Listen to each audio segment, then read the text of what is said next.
ஜென்ம ஜென்மோ ஜென்மி ஸ்ரீச்சரண் ஸ்ரீ பாக்ய சாய். அனைவருக்கும் சாய் சுப நமஸ்காரங்கள். நிலக்கோட்டையிலிருந்து சாய் உமேஷ்.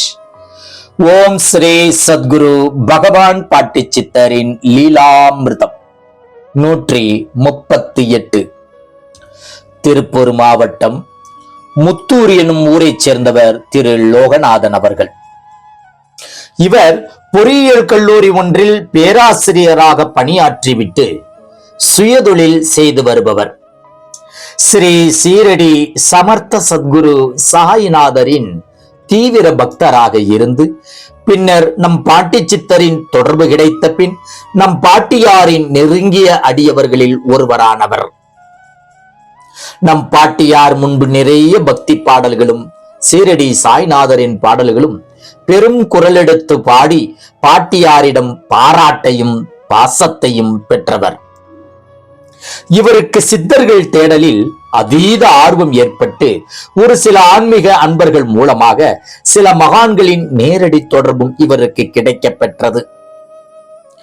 பழனி கணக்கம்பட்டி சத்குரு பகவான் மூட்டைச்சாமிகளிடமும் கூனம்பட்டி ஸ்ரீ முருகேசன் சுவாமிகளிடமும் நேரடியாக ஆசீர்வாதம் பெற்றவர்.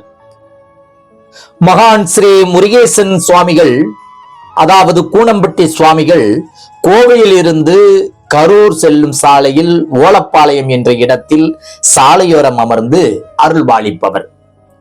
திரு லோகநாதன் அவர்கள் தொடர்ந்து ஸ்ரீ கூனம்பட்டி முருகேசன் சுவாமிகளை தரிசித்து வந்த தருணத்தில் இவருக்குள் தான் யார் எனும் கேள்வி எழ ஆரம்பித்தது.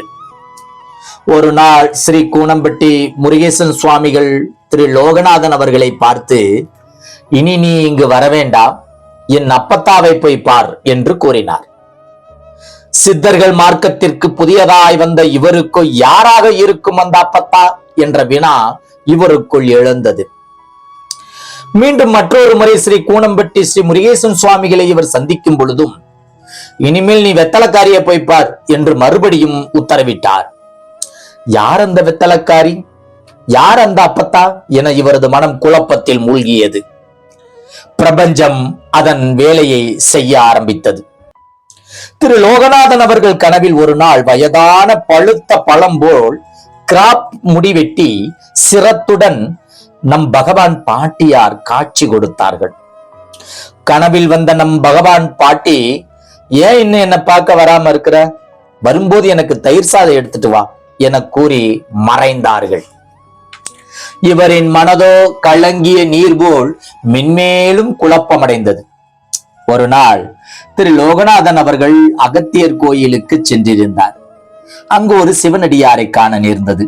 அச்சிவனடியார் திரு லோகநாதன் அவர்களிடம், கொடுமுடி நொய்யல் அருகே ஒரு தெய்வம் இருக்கிறது, வா போய் பார்த்து விட்டு வரலாம் என அழைக்க சரி என்று இவரும் சம்மதித்து இருவரும் மற்றொரு நண்பரும் சேர்ந்து உடனே பயணமானார்கள்.